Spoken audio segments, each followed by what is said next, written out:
بسم اللہ الرحمن الرحیم۔ مختصر القدوری کا 38واں باب ہے کتاب الطلاق، سبق نمبر 4 میں خوش آمدید۔ آج کے سبق کے اندر ہم کنائی طلاق کے بارے میں پڑھیں گے۔ عبارت دیکھ لیں۔ وَالضَّرْبُ ثَانِي الْكِنَایَاتُ وَلَا يَقَعُ بِهَا إِلَّا بِالنِّيَّةِ أَوْ بِدَلَالَةِ حَالٍ وَهِيَ عَلَى ضَرْبَيْنِ مِنْهَا ثَلَاثَةُ أَلْفَاظٍ يَقَعُ بِهَا الطَّلَاقُ الرَّجْعِيُّ وَلَا يَقَعُ بِهَا إِلَّا وَاحِدَةٌ وَهِيَ قَوْلُهُ اعْتَدِّي وَاسْتَبْرَئِي رَحْمَكِ وَأَنْتِ وَاحِدَةٌ وبقیت الکنایات اذا نوى بها الطلاق كانت واحدة باینة وإن نوى ثلاثا كانت ثلاثا وإن نوى ثنتين كانت واحدة وهذه مثل قوله أنت باين وبتة وبتلة وحرام وحبلك على غاربك والحك بأهلك وخليجة وبرية ووهبتك لأهلك وسرحتك واختاري وفارقتك وأنت حرة وتقنعي واستتري وغروبي وابتغي الأزواج۔ ترجمہ دیکھ لیں۔ دوسری قسم کنایات ہیں اور نہیں واقع ہوتی اس سے مگر نیت کے ساتھ یا دلالت حال کے ساتھ، اور یہ دو قسم پر ہیں۔ ان میں سے 3 الفاظ ہیں کہ جس سے طلاق رجعی واقع ہوتی ہے اور نہیں واقع ہوتی سوائے ایک طلاق کے، اور وہ اس خامن کا قول ہے اعتدی، عدت شمار کر، واستبرئی رحمکی، اپنے رحم کو پاک کر لے، وانتی واحدہ، اور تو اکیلی ہے۔ اور باقی کے نئی الفاظ جب نیت کرے گا اس سے طلاق کی تو طلاق ایک بائن ہوگی، اور اگر اس نے نیت کی 3 کی تو 3 طلاقیں واقع ہوں گی، اور اگر نیت کرتے ہیں 2 طلاقوں کی تو بھی 1 طلاق ہوگی۔ اور اس کی مثال اس کا یہ قول ہے تو مجھ سے جدا ہے، تیرا مجھ سے قطع تعلق ہے، تیرا مجھ سے قطع تعلق ہے، تو مجھ پر حرام ہے، تیری رسی تیری گردن پر ہے، اپنے گھر والوں کے ساتھ مل جا، اور تو بالکل چھوڑ دی گئی ہے، اور تو بری ہے، اور میں نے تجھے تیرے گھر والوں کو ہبہ کر دیا، میں نے تجھے چھوڑ دیا، اور تو خود مختار ہو جا، میں نے تجھے چھوڑ دیا، تو آزاد ہے، اور تو دوپٹہ اوڑھ لے، تو پردہ کر لے، دور ہو جا، اور خامن کو تلاش کر لے۔ عبارت ہو چکی ہے، ترجمہ ہو چکا ہے، اب چلتے ہیں اس کی تشریح کی طرف۔ گزشتہ سبق کے اندر ہم نے طلاق کی 2 قسمیں پڑھی تھیں، اور میں نے آپ کو بتایا تھا کہ طلاق کی ایک قسم ہے صریح، دوسری قسم ہے کنایا۔ صریح کے بارے میں ساری تفصیل گزشتہ سبق میں آ چکی ہے، یہاں سے طلاق کی دوسری قسم کنائی کو ذکر فرما رہے ہیں۔ کنایہ کا مطلب ہوتا ہے ایسا لفظ جس کی مراد پوشیدہ ہو، اس کو کنایہ کہا جاتا ہے۔ اور جب ہم بات کرتے ہیں کہ طلاق میں کنائی کا کیا مطلب ہے، تو اس میں مطلب یہ ہوتا ہے کہ شوہر ایسے الفاظ استعمال کرتا ہے جس کے 2 معنی ہوتے ہیں۔ ایک معنی کے اعتبار سے تو طلاق واقع ہوتی ہے، دوسرے معنی کے اعتبار سے طلاق واقع نہیں ہوتی ہے۔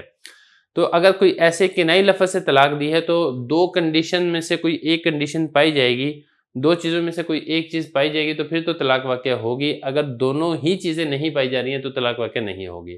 ایک تو اس کے اندر یہ ہے کہ شوہر ایسے لفظ بول کر طلاق کی نیت کرے تو پھر تو طلاق واقع ہو جائے گی۔ دوسری صورت یہ ہے کہ شوہر یہ جو الفاظ استعمال کر رہا ہے وہاں پر حالت یہ دلالت کر رہی ہو کہ شوہر طلاق دینا چاہ رہا ہے، تو پھر اس صورت کے اندر بھی طلاق واقع ہو جائے گی۔ مثال کے طور پہ بیوی جو ہے وہ خامن سے کہتی ہے مجھے طلاق دے دو، طلاق کا مطالبہ کر رہی ہے، تو خامن اس کے جواب کے اندر ان کنائی الفاظ میں سے کوئی لفظ استعمال کرتا ہے تو پھر اس صورت کے اندر طلاق واقع ہو جائے گی۔ تو یہ تو ہو گیا کنائی کے بارے میں تھوڑی سی وضاحت۔ اب آگے حضرت فرما رہے ہیں کہ 3 الفاظ ایسے ہیں جو ہیں تو کنائی الفاظ ہیں، مطلب اس میں دونوں معنی کا احتمال ہے، لیکن عرف کے اندر چونکہ یہ طلاق کے معنی کے اندر ہی مروج ہو چکے ہیں، استعمال ہو چکے ہیں، لہذا اگر ایسے الفاظ بولے گا تو پھر اس سے طلاق رجعی واقع ہوگی اور یہ نیت کے محتاج بھی نہیں ہوں گے۔ عبارت دیکھیں ذرا، فرما رہے ہیں کہ دوسری قسم ہے کنایات، اور کنائی الفاظ سے طلاق واقع نہیں ہوتی ہے۔ نمبر 1 یا تو نیت ہو یا پھر دلالت حال ہو۔ نیت کیا ہوتا ہے، دلالت حال کیا ہوتی ہے، دونوں میں آپ کو بتا چکا ہوں۔ وہی علی ضربین، یہ جو کنائی الفاظ ہیں یہ 2 قسم پر ہے۔ منہا ثلاثۃ الفاظ، حضرت فرما رہے ہیں کہ 3 الفاظ ایسے ہیں کہ جن سے طلاق رجعی واقع ہوتی ہے اور ایک طلاق ہی واقع ہوگی۔ وہ 3 الفاظ کون سے ہیں؟ ان میں سے ایک تو ہے وہ اپنی بیوی کو کہتا ہے اعتدی، دوسرا اپنی بیوی کو کہتا ہے استبرئی رحمکی، اور تیسرا اپنی بیوی کو کہتا ہے انتی واحدہ۔ اب سب سے پہلی بات آپ نے یہاں پر یہ سمجھنی ہے کہ یہ کنائی الفاظ کیسے ہیں، اور دوسری بات آپ نے یہ سمجھنی ہے کہ اس سے طلاق رجعی کیوں واقع ہوتی ہے۔ دیکھیں اس میں جو پہلا لفظ ہے نا اعتدی، تو شمار کر، اب اس کے 2 احتمال ہو سکتے ہیں۔ ایک تو یہ ہے کہ تو اللہ تعالیٰ کی نعمتیں شمار کر، یا یہ ہے کہ جو میں نے تجھے پیسے دیے تھے وہ پیسے شمار کر، اور ایک یہ ہے کہ تو اپنی عدت کے دن شمار کر کیونکہ میں تجھے طلاق دے چکا ہوں۔ تو اس میں 2 معنی کا احتمال ہے۔ اگر تو عدت والا معنی ہو تو طلاق کے معنی کے اندر استعمال ہوگی، اور اگر اللہ کی نعمتیں شمار کرنے والے معنی کے اندر وہ بولتا ہے یا پھر روپے شمار کرنے کے معنی کے اندر بولتا ہے تو طلاق واقع نہیں ہونی چاہیے۔ اسی طریقے سے استبرئی رحمہ کی، اپنے رحم کو صاف کر لے، اب یہ دیکھیں اپنے رحم کو صاف کر لے، اس کے بھی دو معنی ہو سکتے ہیں۔ ایک معنی تو یہ ہے کہ تو اپنے رحم کو صاف کر لے اس لیے کہ میں تجھے طلاق دے چکا ہوں، میں نے تیرے سے صحبت نہیں کرنی ہے۔ دوسرا اس کا معنی یہ ہو سکتا ہے کہ اپنے رحم کو صاف کر لے، مطلب یہ کہ صفائی ستھرائی اچھی طریقے سے کر لے، میں تجھ سے صحبت کرنا چاہتا ہوں۔ تو ایک معنی کے اعتبار سے طلاق اور ایک معنی کے اعتبار سے طلاق نہیں۔ یا اسی طریقے سے اپنی بیوی کو کہتا ہے انتی واحدہ، تو اکیلی ہے، اس کے بھی دو معنی ہیں۔ ایک تو معنی یہ ہے کہ تو اکیلی ہے، میں تجھے فارغ کر چکا ہوں، تجھے طلاق دے چکا ہوں، اس لیے تو اکیلی ہے۔ دوسرا اس کا معنی یہ ہے کہ تو اکیلی ہے، مطلب تو حسن و جمال کے اندر اکیلی ہے، تو خوبصورتی کے اندر اکیلی ہے، یا کسی اور چیز کے اندر تو اکیلی اور منفرد ہے۔ تو دیکھیں دو معنی ہیں، ایک معنی کے اعتبار سے طلاق ہوتی ہے، ایک معنی کے اعتبار سے طلاق نہیں ہوتی ہے۔ لیکن یہ جو تینوں الفاظ ہیں یہ معاشرے کے اندر طلاق کے لیے ہی استعمال ہوتے ہیں، دوسرے معنی کے اندر استعمال بالکل کیے ہی نہیں جاتے ہیں، تو عرف کی وجہ سے یہ طلاق کے لیے ہی متعین ہو جائیں گے۔